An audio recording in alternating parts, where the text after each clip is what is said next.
Novel مصحف نمرہ احمد۔ دور bench پہ بیٹھی سیاہ فام لڑکی کو دیکھ کر اس کے قدموں میں تیزی آ گئی۔ وہ صبح کی رفتاری سے چلتی بینچ کے قریب آئی۔ Good morning. سیاہ فام لڑکی نے چونک کر سر اٹھایا اور پھر ذرا سا مسکرائی۔ Good morning to you. وہ اسی طرح کتاب کے کنارے پر مضبوطی سے ہاتھ جمائے بیٹھی تھی۔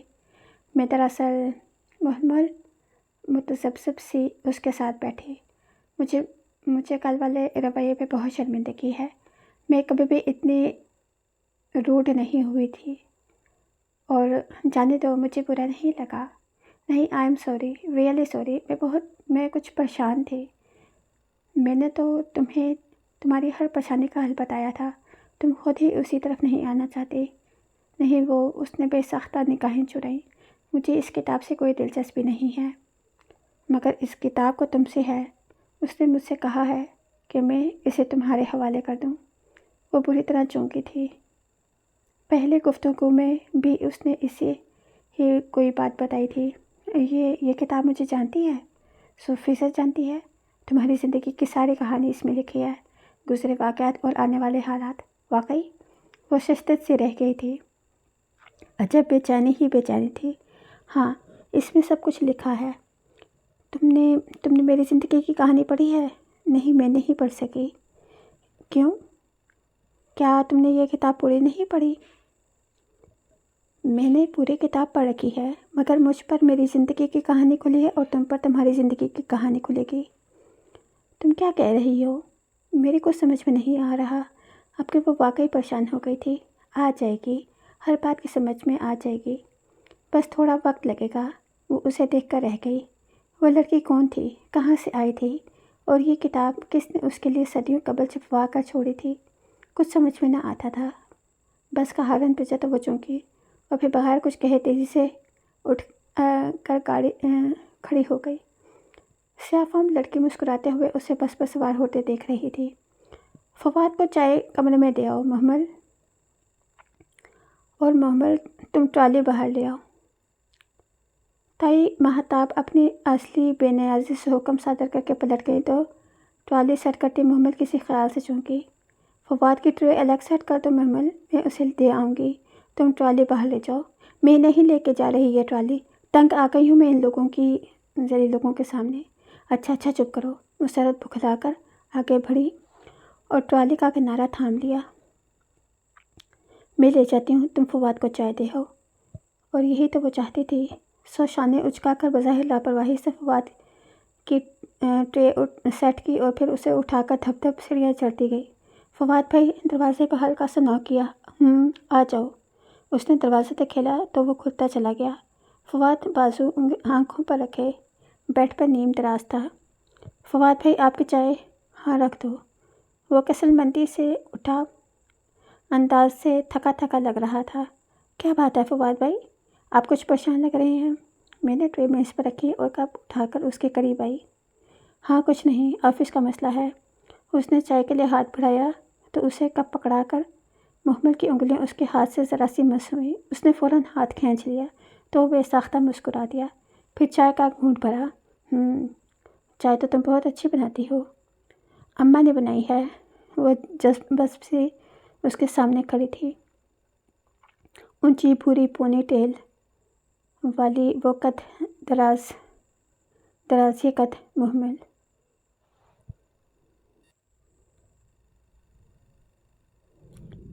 لائی تو تم ہو، ذائقہ ہے تمہارے ہاتھ میں۔ اچھا، وہ مسکرا دی۔ اور یہ انگلینڈ جانے کا کیا سین ہے؟ وہ میں آگے بڑھنا چاہتی ہوں۔ وہ سر جھکائے انگلیاں مروڑ رہی تھی۔ مگر تم جاب کے لیے کہہ رہی تھیں۔ مجھے یہ بات اچھی نہیں لگی تھی۔ وہ چائے کا کپ سیٹ پہ رکھے بہت سنجیدگی سے اسے دیکھ رہا تھا۔ میں صرف اپنے خرچوں کے لیے جاب کرنا چاہتی ہوں، اور یہ اتنی بڑی بزنس امپائر، یہ کون سنبھالے گا؟ محمل نے جھٹکے سے گردن اٹھائی۔ اسے لگا اس نے غلط سنا ہے۔ Business empire? ہاں، تم اس کی آنرز میں سے ہو۔ کیا تمہارا فرض نہیں ہے کہ تم اپنے ابا کے بزنس پر بھی توجہ دو؟ آخر کبھی نہ کبھی تو تمہیں یہ سب سنبھالنا ہی ہے۔ جی؟ وہ بے یقینی سے اسے دیکھ رہی تھی۔ اتنی حیران کیوں ہوں محمل؟ وہ اٹھ کر اس کے سامنے آ کھڑا ہوا۔ محمل نے دیکھا وہ اچھا خاصا لمبا تھا۔ میں پتہ نہیں، کیا تم یہ سب کچھ نہیں سنبھالنا چاہتی؟ میں سنبھالنا چاہتی ہوں مگر کیسے؟ تم واقعی سنبھالنا چاہتی ہو؟ فواد کے چہرے پہ خوشگوار حیرت ہوتی۔ یعنی اگر میں تمہیں اپنے ساتھ آفس میں لگانا چاہوں تو تم میرے ساتھ کام کرو گی؟ جی بالکل۔ اس کا دل یکدم کسی اور لیب پر دھڑکنے لگا، ہاتھ لرزنے لگے۔ ٹھیک ہے، پھر شام میں آغا جان سے بات کر لیتا ہوں۔ وہ اجازت دے دیں گے؟ اس کے اندر وسوسوں نے سر اٹھایا۔ شیور، کیوں نہیں دیں گے؟ وہ مسکرا کر اسے تسلی دے رہا تھا اور اسے کچھ سمجھ نہیں آ رہا تھا کہ وہ اپنی خوشی کا اظہار کیسے کرے۔ ایک دم ہی سب کچھ اسے اپنی مٹھی میں آتا دکھائی دینے لگا۔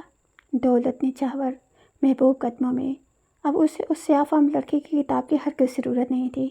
وہ ہوا میں اڑتی پھرتی واپس اپنے گھر میں آئی تھی، اور پھر رات میں جب فواد نے اسے اپنے ساتھ بزنس میں ہاتھ بٹانے کی تجویز آغا جان کو دی تو سب سے پہلے حسن نے بے چینی سے پہلو بدلا۔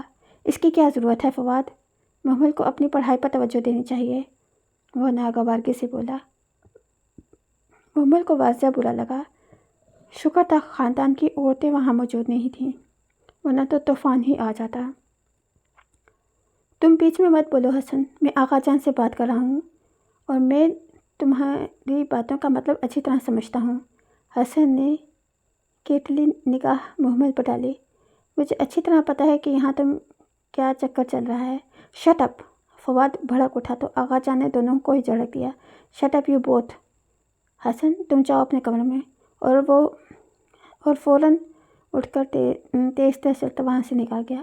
اور فادی، حسن ٹھیک کہہ رہا ہے، محمل کا آفس سے کوئی تعلق نہیں ہے، اور نہ ہی وہ کبھی آفس جائے گی۔ مگر آغا جان، آغا بھائی ٹھیک کہہ رہے ہیں، محمل کا آفس میں کیا کام؟ بالکل، لڑکیوں کو ادھر دھکے کھانے کی کیا ضرورت ہے؟ غفران چچا اور اسد چچا نے بھی فوراً آغا جان کی تائید کر دی تو محمل نے بے بسی سے مدد طلب نگاہ سے فواد کو دیکھا۔ اوکے، جیسے آپ کی مرضی۔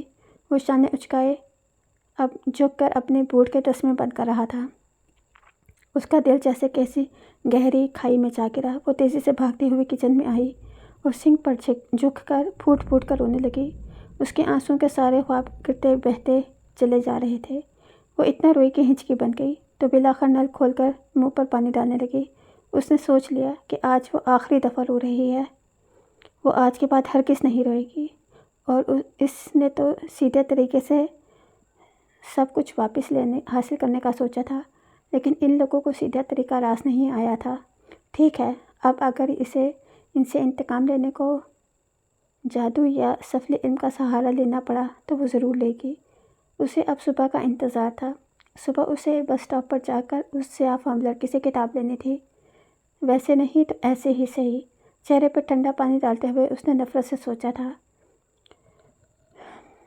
صبح اسے کالج جانا تھا، ایگزامز ختم ہو چکے تھے، مگر وہ پھر بھی بہانہ کر کے مخصوص وقت سے آدھا گھنٹہ پہلے ہی اسٹاپ پر چلی آئی تھی اور اب مسلسل بینچ کے آس پاس ٹہل رہی تھی۔ سیاہ فام لڑکی ابھی تک نہیں آئی تھی۔ محمد بار بار کلائی پہ بندھی گھڑی دیکھتی، پھر بے چین نگاہوں سے گردن ادھر ادھر گھماتی۔ بھوری اونچی پونی سی بھی ساتھ ہی جھولتی۔ اسے شدت سے اس لڑکی کا انتظار تھا، اور آج تو لگتا تھا جیسے وقت بہت دیر سے گزر رہا ہے۔ بالآخر وہ تھک کر بینچ پر بیٹھی اور سر دونوں ہاتھوں میں تھام لیا۔ کیا میرا انتظار کر رہی تھی؟ کسی نے اس کے کندھے پر ہاتھ رکھا تو وہ کرنٹ کھا کر اٹھی۔ وہ سیاہ فام لڑکی سامنے کھڑی مسکرا رہی تھی۔ میں تمہارا ہی ویٹ کر رہی تھی، اور میں جانتی ہوں کہ کیوں۔ وہ آرام سے بینچ پر بیٹھی بیگ کی اسٹریپ کندھے سے اتار کر ایک طرف رکھا اور کتاب احتیاط سے گود میں رکھی، پھر جیسے فارغ ہو کے محمل کا چہرہ دیکھا۔ تم تھک گئی ہو نا؟ ہاں، میں تھک گئی ہوں، میں تنگ آ گئی ہوں، اور اس دنیا میں میرے لیے کچھ بھی نہیں، کوئی نہیں ہے۔ اوہو، ایسے نہیں کہتے۔ ابھی تو تمہیں وہ کچھ لینا ہے جس کی چمک سے تمہاری دنیا آنکھیں چکا چوندھ رہ جائیں گی۔ ابھی تو تم صحیح راستے پر آئی ہو۔ مجھے صحیح اور غلط کا نہیں پتہ، نہ ہی میں صحیح اور غلط کی تفریق میں پڑھنا چاہتی ہوں۔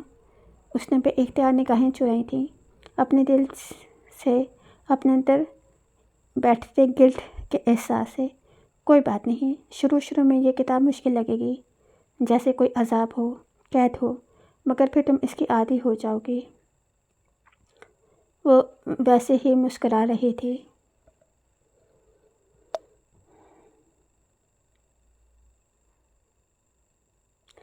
یہ کتاب مجھ سے کیسے بات کرے گی؟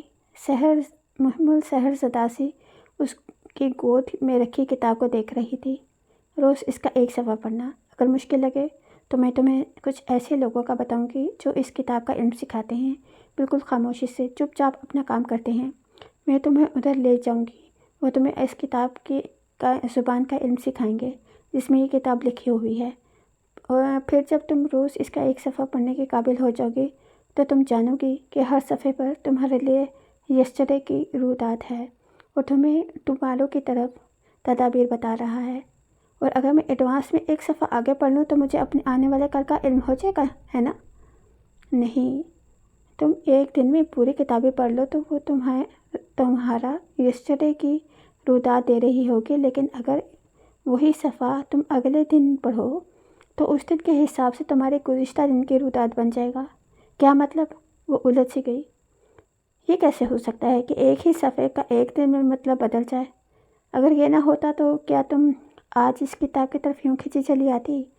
تم واقعی سچ کہہ رہی ہو؟ وہ اندر سے خوفزدہ بھی تھی۔ تمہیں شک ہے کیا؟ نہیں، مگر مجھے یہ کیوں دے رہی ہو؟ تمہارا اس میں کیا فائدہ؟ اپنے طنز میں محمد نے خاصا عقل مندانہ سوال کیا تھا۔ میرا ہی تو اصل فائدہ ہے۔ وہ پھر اسی پر اصرار طریقے سے مسکرائے۔ جو کچھ تمہیں حاصل ہوگا اس کا ایک شیئر تو مجھے بھی مل ہی جائے گا۔ شیئر؟ وہ دنگ رہے گی۔ کیا مطلب؟ اتنا شیئر؟ کتنا پرسنٹ؟ شاید آدھا، شاید اس سے کچھ کم، معلوم نہیں۔ مگر یہ تمہارا مسئلہ ہے نہیں ہے، میرا حصہ مجھ تک پہنچ جائے گا۔ یہ کتاب خود میرے پاس آ کر مجھے میرا حصہ دلوائے گی۔ اچھا؟ وہ متحیر سی تھی۔ پھر میں یہ لے لوں؟ خوب اچھی طرح سوچ لو، سب سوچ لیا ہے۔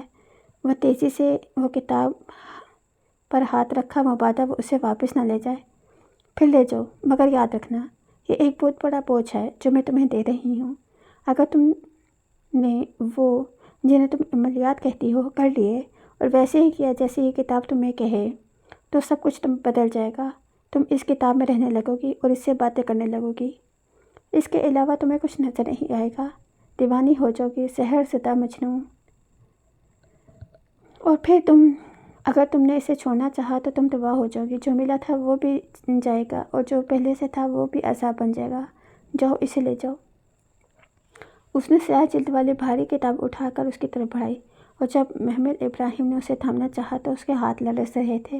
Thank you. کیا یہ مجھے واپس کرنی ہوگی؟ نہیں۔ اور جب میں پوری ختم کر لوں تب پھر اسے شروع کر دینا۔ یہ کتاب کبھی بھی پرانی نہیں ہوگی۔ Thank you. وہ کپ کپاتی انگلیوں سے کتاب پکڑے تیز چلتی گھر کی سمت بڑھ گئی۔ کتاب کی سیاہ جلد سرد تھی، بے حد یخ سرد۔ کوئی اسرار تھا اس میں، کوئی قدیم راز جسے وہ آج بے نقاب کرنے جا رہی تھی۔ جب اس نے گیٹ کھولا تو اسے محسوس ہوا کہ اس کی ٹانگیں کانپ رہی تھیں اور دل تو ایسے دھڑک رہا تھا جیسے ابھی سینہ توڑ کر باہر آ جائے گا۔ بوجھ بہت بھاری تھا جو اس تھکی ہوئی لڑکی نے لے لیا۔ اندر ہی اندر اس کا دل ڈر رہا تھا کہ کہیں وہ تباہی کے کسی راستے کی طرف تو نہیں جا رہی۔ یہ سیاہ علم، سفلی عملیات، یہ اچھی چیزیں تو نہیں تھیں، پھر وہ کیوں اسے اٹھا لائی تھی؟ اس نے رک کر سوچنا چاہا، مگر اب واپسی کا کوئی راستہ نہ تھا۔ دولت نچھاور، محبوب قدموں میں، دنیا پہ راج، اسے بہت سی چیزیں اکٹھی کرنی تھیں اور وہ کتاب اس کے ہر مسئلے کا حل تھی۔ اسے بیگم نعمان کے بیٹے کے ٹھکرایا گیا رشتہ یاد آیا۔ اسے رات فواد کی بات پر سب کا رد عمل یاد آیا۔ اسے اپنی بے پناہ دولت بھی یاد آئی جس پر عیش کوئی اور کر رہا تھا۔ پھر وہ کیسے اس لڑکی کو وہ کتاب، سب خزانوں کی کنجی واپس کراتی؟ پھر وہ نہیں رکی اور کتاب سینے سے لگائے سر جھکائے تیز قدموں سے چلتی لانچ میں داخل ہوئی۔ کہاں سے آ رہی ہو؟ وہ جو اپنے خیالوں میں گم تھی آواز پر گھبرا کر 2 قدم پیچھے ہٹی۔ سامنے تائی ماہتاب قدر مشکوک نظروں سے اسے دیکھ رہی تھیں۔ وہ تائی، اس نے بے اختیار خشک لبوں پر زبان پھیری۔ وہ نادیہ سے کچھ نوٹس لینے گئی تھی، ذرا اسٹاپ تک گئی تھی، اماں کو بتا کر گئی تھی۔ ہاں، تمہاری اماں تو کہیں کی لینڈ لیڈی ہیں جن کی اجازت تمہیں بالکل کافی ہوتی ہے۔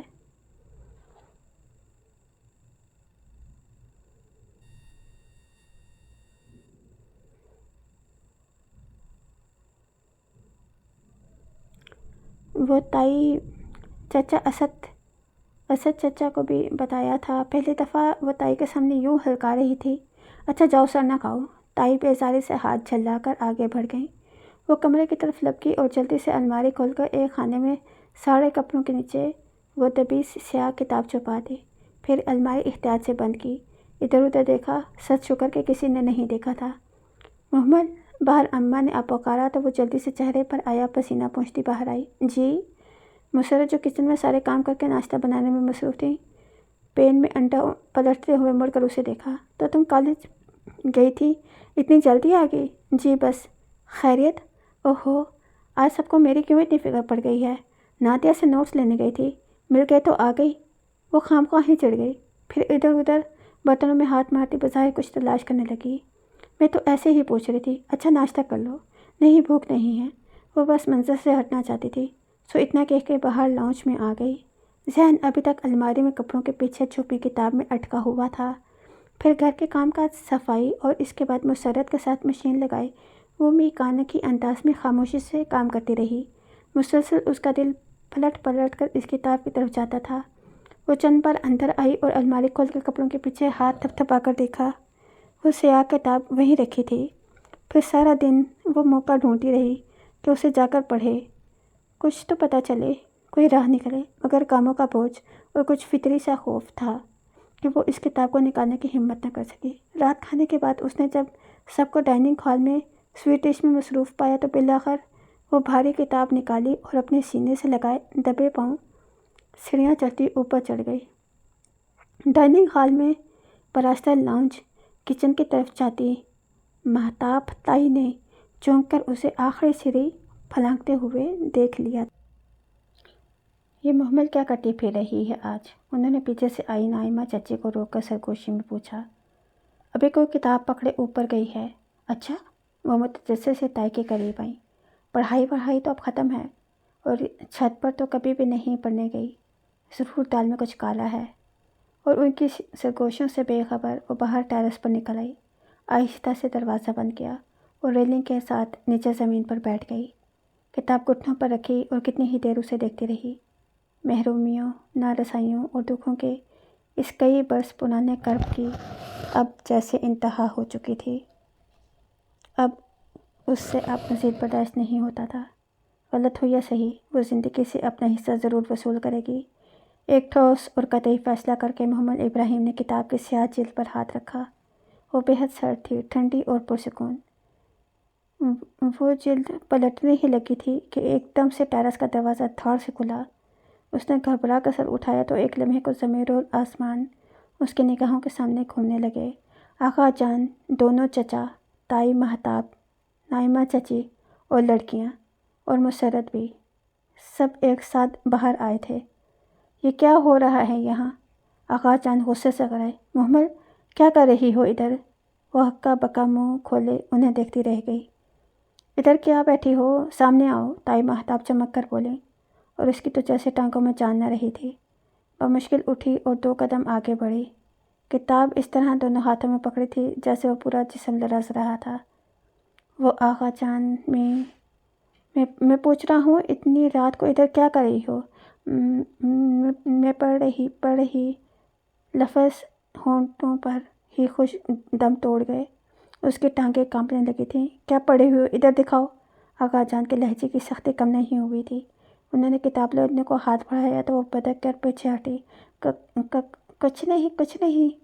اس نے کتاب پیچھے کرنی چاہی اور پھر اس نے دیکھا آقا جان کے پیچھے کھڑی مسرت کی آنکھوں میں آنسو تھے اور تائی فاتحانہ مسکرائی تھی۔ ارے ہم بھی تو دیکھیں۔ بھری رات میں کون سی کتابیں چھپا کر خط و کتابت ہو رہی ہیں۔ میں تو پہلے ہی کہتی تھی، یہ لڑکی ضرور کوئی نہ کوئی گل کھلائے گی یا کوئی چاند چڑھائے گی۔ اس کے ارد گرد جیسے دھماکے ہو رہے تھے۔ نہیں تائی نہیں۔ وہ پھٹی پھٹی نگاہوں سے انہیں دیکھتی نفی میں سر ہلا رہی تھی۔ میں نے تو کچھ بھی نہیں کہا، میں تو پڑھ۔ آقا جان نے زور سے اس کے ہاتھوں سے کتاب چھینی۔ پڑھ رہی تھی تو دکھاتی کیوں نہیں ہو؟ ایک اصولی نظر اس پر ڈال کے انہوں نے کتاب اپنے سامنے کی۔ میں بھی کہوں، کیوں راتوں کو چھت پر آ جاتی ہے؟ کس کے ساتھ منہ کالا کرتی ہے؟ یہ زبان جو اتنی لمبی ہو رہی ہے۔ ارے میں بھی کہوں، کوئی تو ہے اس کے پیچھے آغا صاحب۔ اسے کہیے جس مردود کے لیے چٹھیاں ڈالنے آتی ہے نا ادھر، اسے کہے کہ ابھی آئے اور 2 بول پڑھا کر اسے لے جائے۔ خاندان بھر میں بدنام کرے گی کیا ہمیں؟ اور اسے لگا جیسے آج وہ واقعتاً ہار گئی ہے۔ آغا جان کتاب کے صفحے پلٹ رہے تھے، ہر پلٹتے صفحے کے ساتھ ان کا دل ڈوبتا جا رہا تھا۔ اس نے سر جھکا کر آنکھیں سختی سے مینچ لیں۔ آج وہ یقیناً اسے قتل کر ڈالیں گے۔ وہ سفلی عملیات میں پڑ گئی ہے، کبھی نہیں بخشیں گے۔ شرم نہیں آتی تمہیں گھٹیا عورت؟ آغا جان ایک دم سے دھاڑے تھے تو اس کی رہی سہی جان پہ نکل گئی۔ اسے لگا وہ لہرا کر گرنے کو ہے۔ جب میں نے کیا کیا ہے؟ تائی ہکلاتی ہوئی آواز میں بولی۔ محمل نے جیسے کسی خواب سے جاگ کر سر اٹھایا۔ وہ کھلی کتاب ہاتھ میں پکڑے محمل سے نہیں تائی سے مخاطب تھے۔ تمہیں شرم نہیں آئی اس یتیم بچی پر الزام لگا کر سب کو اکٹھا کر کے؟ ڈوب مرو تم اپنے الفاظ کہنے سے پہلے۔ وہ اب چھت پر پڑھ بھی نہیں سکتی۔ محمل نے پلکیں زور سے چپکائیں۔ یہ آغا جان کیا کہہ رہے ہیں؟ مگر آغا صاحب وہ اس کتاب میں ڈوب مرو بے دین عورت، وہ قرآن پڑھ رہی تھی۔ تم قرآن کی حرمت کا تو پاس رکھنی تھی۔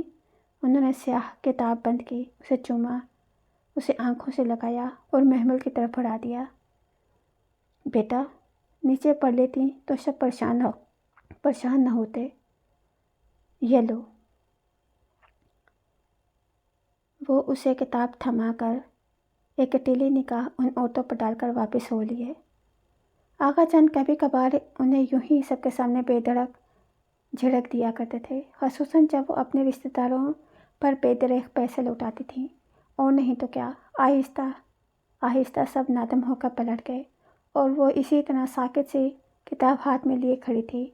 ٹرس خالی ہو چکا تھا، سب جا چکے تھے، پرسکون اور سرخرو مسرت بھی، اور وہ اس طرح پتھر کا بت بنی وہاں کھڑی تھی۔ اس کتاب کا ہر صفحہ تمہارے گزرے دن کی رویداد ہے۔ یہ کتاب کبھی پرانی نہیں ہوگی۔ تم سب کو اپنی مٹھی میں لے کر دنیا پہ راج کرو گی۔ اس سیاہ فام لڑکی کا ایک ایک فقرہ تماچے کی طرح اس کے منہ پر برس رہا تھا۔ تڑاخ تڑاخ تڑاخ۔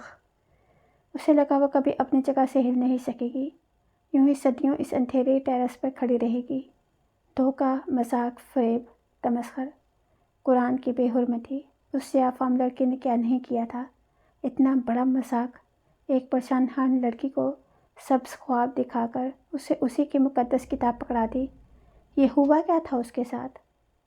اس کے ہاتھ ابھی تک لرز رہے تھے۔ نہایت بے یقینی کے عالم میں اس نے سیاہ جلد والی کتاب کو چہرے کے سامنے کیا۔ سیاہ جلد صاف تھی، بے داغ، بے لفظ۔ اس نے درمیان سے کتاب کھولی۔ اوپر عربی کی عبارتیں تھیں اور نیچے عربی کی، انگلش کی۔ سب سے اوپر لکھا تھا الکہف، دی کیو۔ اس نے چند صفحے آگے کھولے، عنکبوت، دی اسپائڈر۔ اس نے شروع سے دیکھا المائدہ، دا ٹیبل سپریٹ۔ محمد نے کتاب بند کر دی۔ آغا جان نے ٹھیک کہا تھا، وہ قرآن تھا، اس کی دینی کتاب، مقدس کتاب۔ اور اس فرنگ نے کیسے قصے گھڑ لیے تھے اس کے ساتھ۔ ذلیل عورت! وہ شوق سے نکلی تو بے پناہ غصہ آیا۔ وہ لڑکی تو اپنے گھر بیٹھی اس پر ہنس رہی ہوگی، اس کا تمسخر اڑا رہی ہوگی۔ وہ بھی کتنی جلدی بے وقوف بن گئی۔ اف! وہ تیز تیز قدموں سے سیڑھیوں کی طرف لپکی۔ نہ سر پہ دوپٹہ، نہ وضو، نہ نماز، اور چلے ہیں قرآن پڑھنے۔ لاؤنج کے بڑے صوفے پہ بیٹھی تائی اسے زینہ اترتے دیکھ کر اونچا بڑبڑائی تھیں۔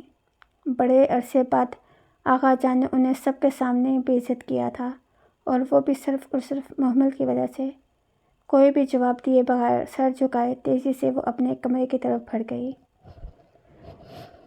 صبح وہ پھر جلدی آ گئی تھی۔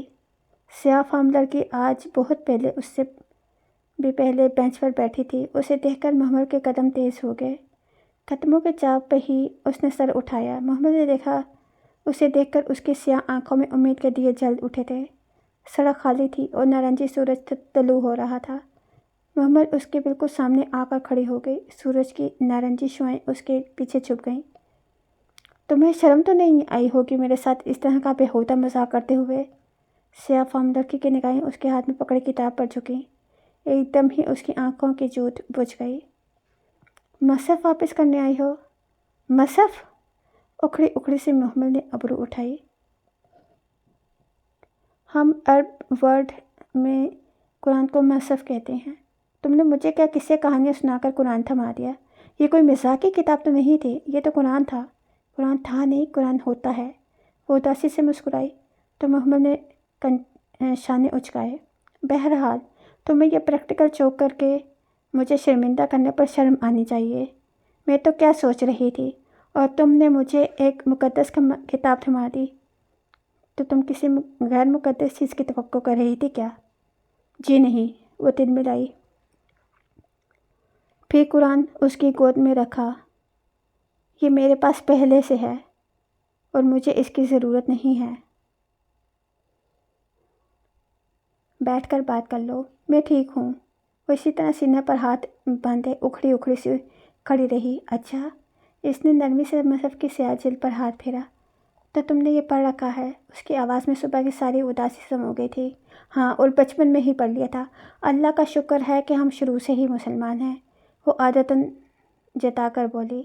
اور تمہیں ہماری مقدس کتاب کے بارے میں جو غلط فہمیاں ہیں، یہ کوئی فال نکالنے والی کتاب نہیں ہے، اور نہ ہی اس میں ہماری ساری اسٹوری ہے۔ لا حول ولا قوت۔ اچھا، وہ ذرا سا مسکرائی۔ چلو پھر بیٹھ کے بتاؤ، اور مجھے بتاؤ کہ اس میں کیا ہے۔ اس میں احکامات ہیں، نماز، روزے، حج اور زکوٰۃ کے۔ وہ اس کے ساتھ بینچ پر بیٹھ کر اسے بہت سمجھداری سے بتانے لگی۔ اس میں پرانی قوموں کے قصے ہیں، قوم عاد، سمود اور بنی اسرائیل۔ کہ بنی اسرائیل کا کیا مطلب ہوتا ہے؟ مطلب؟ وہ ہلکا سا گڑبڑائی۔ بنی اسرائیل کا مطلب ہوا اسرائیل کے بیٹے۔ وہ پوچھ رہی تھی یا بتا رہی تھی، خود اسے بھی سمجھ نہ آ سکے۔ اسرائیل کا مطلب عبداللہ ہوتا ہے۔ ایل اللہ کو کہتے ہیں یا یعقوب کا نام تھا؟ ہاں، حضرت یعقوب کا قصہ، حضرت یوسف کا قصہ سب پڑھ رکھا ہے میں نے، سب پتہ ہے مجھے۔ ہمیں تو کورس میں پڑھایا گیا تھا یوسف اور زلیخا والا قصہ۔ یوسف اور کس والا قصہ؟ سیاہ فام لڑکی کی آنکھوں میں حیرت ابھری۔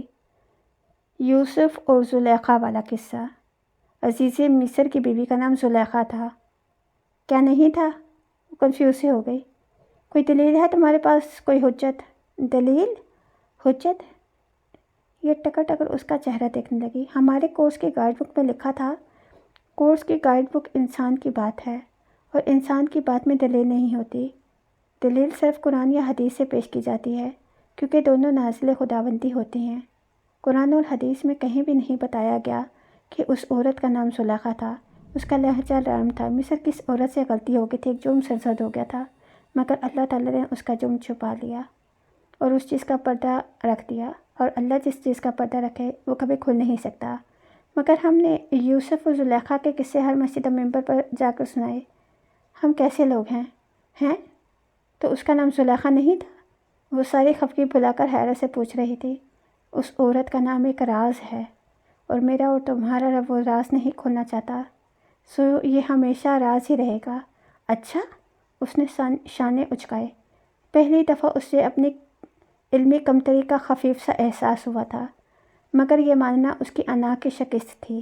سو لاپرواہی سے ادھر ادھر دیکھتے ہوئے بولی، بہرحال مجھے افسوس ہے کہ تمہارے کانسیپٹ قرآن کے بارے میں غلط ہیں۔ یہ کتاب وہ کتاب نہیں ہے جو تم اسے سمجھتی ہو، اور اگر یہ وہ نہ ہوئی جو تم اسے سمجھتی ہو تو میں صحیح ہوں، مجھے سب پتہ ہے۔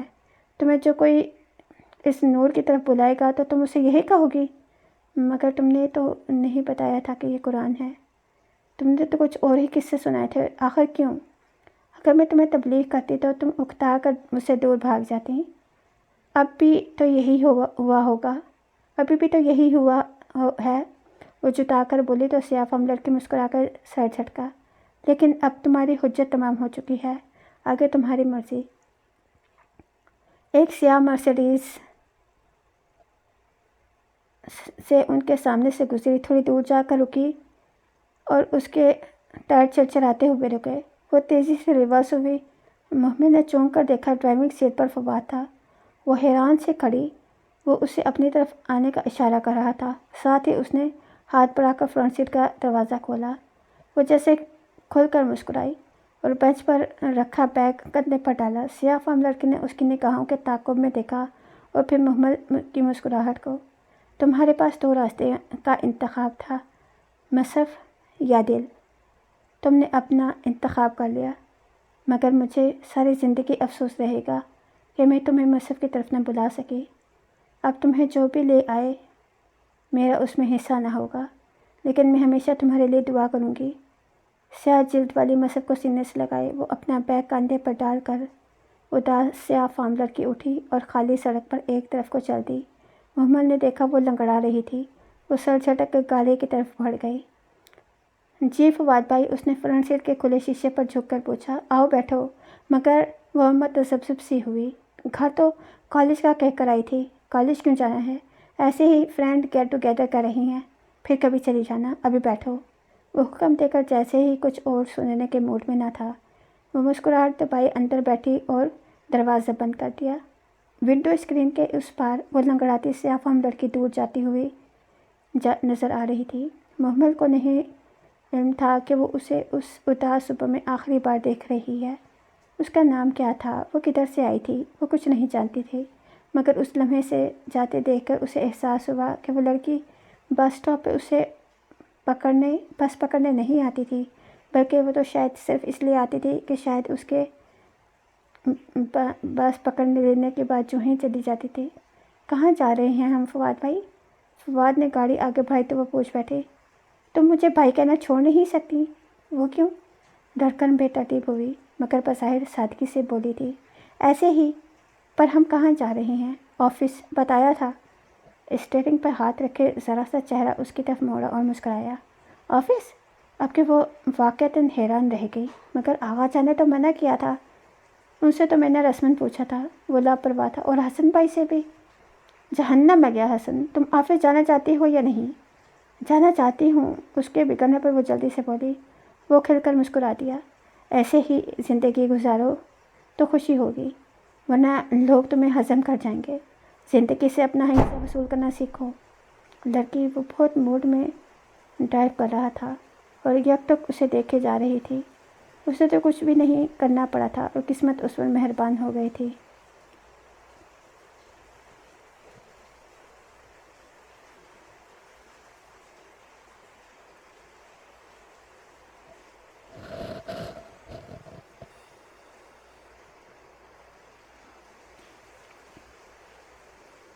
اور یہ جوڑا جو تم نے پہن رکھا ہے قلباً پچھلے 2 سال سے دیکھ رہا ہوں۔ 3 سال سے، اس نے تصحیح کی۔ امیزنگ، یہ تمہاری کزن جو 3 بار سے زیادہ ایک جوڑا نہیں چلاتی، اور تم۔ یہ 3 سال پہلے عید پر بنوایا تھا۔ محمل نے کرتے کے دامن پہ ہاتھ پھیر کر باغور اسے دیکھا۔ میرے پاس اتنے پیسے نہیں ہوتے کہ نئے جوڑے بنوا سکوں۔ آغا جان تو بس عید کے عید کپڑوں کے پیسے دیتے ہیں۔ اس کا جانے کیوں دل بھر آیا تھا، آنکھوں سے جو 2 موٹے موٹے آنسو پھسلے تھے۔ ارے نہیں محمل، ایسے نہیں روتے۔ اس کے رونے پر وہ پریشان سا ہو گیا اور گاڑی سائڈ پر روک لی۔ میرا مقصد تمہیں ہرٹ کرنا نہیں تھا، اور جب تک میں ہوں تمہیں فکر کی ضرورت نہیں۔ اس نے سر اٹھایا، کان سی بھوری آنکھیں بھیگی ہوئی تھیں۔ اور ابھی آفس نہیں جاتے، جنازوں پر چلتے ہیں، وہاں سے تمہارے لیے ڈیزائنز ویئر لیں گے۔ تم بہت خوبصورت ہو محمل، تمہیں خوبصورت چیزیں ہی پہننا چاہیے۔ وہ بہت ہی قریب مخمور سا کہہ رہا تھا، پھر چونکا اور سیدھا ہو کر چابی گھمائی۔ وہ سر جھکائے ہتھیلی کے پش سے بھیگے رخسار رگڑنے لگی۔ ایک دلفریب مسکراہٹ اس کے لبوں پر بکھر گئی تھی۔ اگر جو تائی اماں کو پتہ چلے کہ ان کا یہ ولی عہد میرے آنسوؤں کی اتنی پرواہ کرتا ہے تو کتنا مزہ آئے۔ فواد ترپ کا وہ پتا تھا جس کے ذریعے سے ان سب ظالم لوگوں سے انتقام لینا تھا۔ وہ اسے ڈیزائنز آؤٹ لیٹس پر لے گیا۔ محمد 1-2 دفعہ ہی ندا سامیہ وغیرہ کے ساتھ ادھر گئی تھیں۔ رنگوں، خوشبوؤں اور خوابوں کی سرزمین، چمکتے سنگ مرمر کے فرش اور قیمتی ملبوسات۔ اسے لگا وہ خواب میں چل رہی ہے، سب کچھ جیسے کہ واقعی اس کے قدموں میں ڈھیر ہو چکا تھا۔ آج کل ایسی شارٹس کا فیشن ہے، اور تم اتنی لمبی کرتیاں پہنتی ہو۔ ایک تنقیدی نگاہ اس پر ڈال کر اس نے ایک جدید تراش خراش کے لباس کا ہینگر اتار کر اس کے کندھے سے یہ ٹھیک ہے، تمہیں کیسا لگا؟ اچھا ہے۔ وہ تو جیسے بول ہی نہ پا رہی تھی۔ یہ پیک کر دیں۔ اس نے ہینگر بے نیازی سے سیلز کر کی طرف بڑھایا اور دوسرے ریک کی طرف بڑھ گیا۔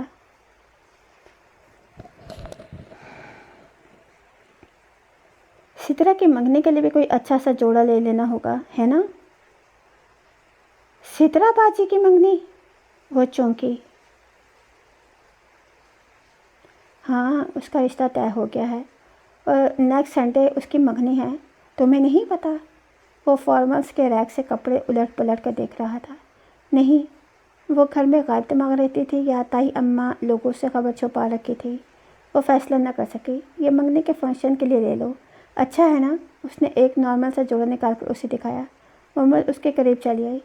پیک کاک گرین رنگ کی لمبی سی سیدھی قمیص، آدھی آستینیں، ساتھ سلور چوڑی دار پاجامہ، گہری سبز قمیص بھی گلے اور دامن پہ سلور موتیوں کا نازک کام تھا۔ ٹیپیکل نہیں تھا مگر بہت کلاسک سا تھا۔ یہ بھی پیک کر دیں۔ اس کے چہرے کی پسندیدگی دیکھ کر اس نے بھی وہ سیل گرلس کو تھما دیا۔ بس بہت ہے فواد بھائی، میں اتنا سب گھر کیسے لے کر جاؤں گی؟ جب وہ اگلے بوتیک کی طرف بڑھا تو اس نے گھبرا کر روک دیا۔ واقعی ہے تو میں نے سوچا ہی نہیں۔ چلو پھر کچھ چھوٹی موٹی چیزیں لے لیتے ہیں، جوتے، پرفیومز، کاسمیٹکس، جیولری اور سب سلور جوڑے کے ساتھ میچنگ کانچ کی چوڑیاں۔ دلوا کر اس نے بصد اصرار بالآخر فواد نے بس کر دی۔ میرا دل کرتا ہے مومل، میں تمہیں پوری دنیا خرید کر دے دوں۔ پتہ نہیں کیوں وہ فرنٹ سیٹ کا لاک کھولتے ہوئے کہہ رہا تھا اور وہ دروازے کے ہینڈل پر ہاتھ رکھے گمسم سی اسے دیکھی گئی۔ یہی سب تو چاہا تھا اس نے، مگر کبھی سوچا ہی نہیں تھا کہ اتنی آسانی سے ہو جائے گا۔ پھر وہ اسے فیکٹری لے آیا۔ ہیڈ آفس میں پاپا اور حسن ہوتے ہیں، اسد چچا اور غفران چچا پنڈی والی برانچ میں ہوتے ہیں، جبکہ فیکٹری سائٹ پر تم آج سے روزانہ ادھر میرے ساتھ کام کرو گی۔ میں تمہیں آہستہ آہستہ سب کام سکھا دوں گا، ٹھیک ہے؟ مگر میں گھر میں کیا کہوں گی؟ تم ٹیوشن پڑھانے جاتی ہو نا؟ تو بس تمہیں ایک ٹیوشن اور مل گئی ہے۔ مسرت چچی کو شاپنگ کے بارے میں کہہ دینا، اور باقیوں سب کو کچھ دکھانے کی ضرورت ہی نہیں ہے، رائٹ؟ آپ چائے لوگی یا کافی؟ وہ سیٹ سنبھالتے بے نیازی سے ہدایت دے کر فون کی طرف بڑھا تھا تو وہ طمانینت سے مسکرا دی۔ کافی، اور اس کے مقابل کرسی کی پشت پر ٹیک لگا لی۔ گڈ، وہ بھی مسکرا دیا۔ مسکراتے ہوئے وہ بہت اچھا لگتا تھا۔ اس روز فواد نے اسے کوئی کام نہ کرنے دیا۔ بس ادھر بیٹھ کر مجھے آبزرو کرو اور سیکھو، کہہ کر اس نے اسے اپنے سامنے بٹھا دیا۔ کام کرتے وہ گاہے بگاہے نگاہ اٹھا کر اسے مسکرا کر دیکھتا تو وہ ہنس پڑتی۔ وہ دن اسے اپنی زندگی کا بہترین دن لگا تھا۔ اماں مجھے دوسری ٹیوشن بھی مل گئی ہے، سو آئندہ صبح جایا کروں گی۔ مسرت اپنے کاموں میں الجھی سو دھیان نہ دیا۔ اس نے خاموشی سے سارے کپڑے اور چیزیں الماری میں رکھ دیں۔ پھر روز کا یہی معمول بن گیا۔ نادیہ کے والد کی اکیڈمی سے اس نے مہینے بھر کی چھٹی لے لی اور صبح سے شام ڈھلے فواد کے ساتھ فیکٹری چلی جاتی۔ اس نے آغا جان سے پیسے مانگنے بھی چھوڑ دیے تھے، اور جب سترہ کی منگنی کے لیے آغا جان نے اسے کپڑے بنوانے کے لیے چند سو روپے دینے چاہے تو اس نے بے نیازی سے انکار کر دیا۔ تھینک یو آغا جان، اب مگر میرے پاس پہلے ہی بہت ہیں، 3 ٹیوشنز پڑھاتی ہوں اور میرے خرچے پورے ہو ہی رہے ہیں۔ پھر بھی اگر آپ چاہتے ہوں گے، آپ سے چاہیے ہوں گے تو میں آپ سے مانگ لوں گی۔ آغا جان اور مہتاب تائی پھر سے اور کیا چاہتے تھے؟ آغا جان اور مہتاب تائی نے پھر کبھی اس کے شام کو گھر آنے پر اعتراض نہ کیا۔ محمل اس سے پیسوں کا مطالبہ نہیں کرتی تھی، انہیں اور کیا چاہیے تھا؟